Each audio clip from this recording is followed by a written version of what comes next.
बिस्मिल्लाहिर्रहमानिर्रहीम। मेरे चैनल पर खुश आमदीद।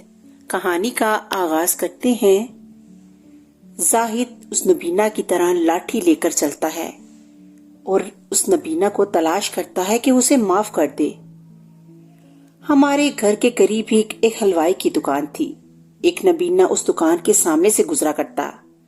हलवाई का अकलौता बेटा जाहिद, जो पढ़ाई में निकम्मा और नालायक था, बहुत शरारती था।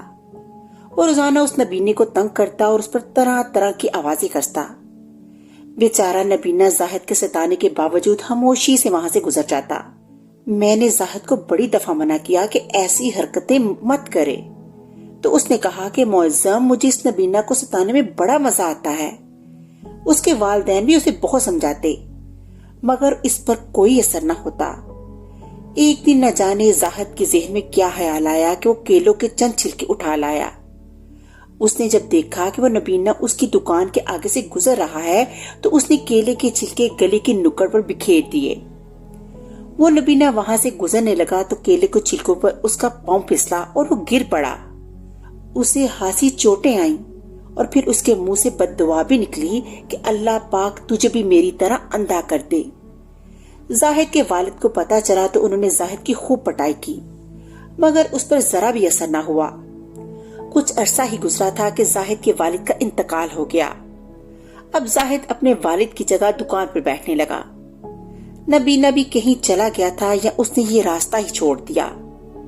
एक दिन जाहिद दुकान पर बैठा एक बड़े कड़ाहे में दूध उबाल रहा था कि एक गाहक आया। उसने जाहिद से 2 किलो बर्फी मांगी। जाहिद ने 2 किलो बर्फी तोड़कर डब्बे में डाल ली और वो डब्बा उस गाहक को देने लगा तो अचानक डब्बा उसके हाथ से छूटकर खोलते हुए दूध में जा गिरा। डब्बा गिरने से दूध के गरम गरम छींटे जाहिद के चेहरे और आंखों पर पड़े, जिसकी वजह से वो चिल्लाने लगा कि हाय, मैं मर गया, मेरी आंखों को क्या हो गया। लोग फौरन उसे हॉस्पिटल ले गए।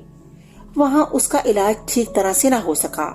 इसकी वजह से उसकी दोनों आंखें जाया हो गईं। इसके अलावा उसके चेहरे पर जलने की वजह से खासे धब्बे भी पड़ गए थे। अपनी इस हालत को महसूस करके वो बहुत रोया करता और अल्लाह पाक से अपनी गलतियों की माफी मांगा करता, मगर अब कुछ भी नहीं हो सकता था।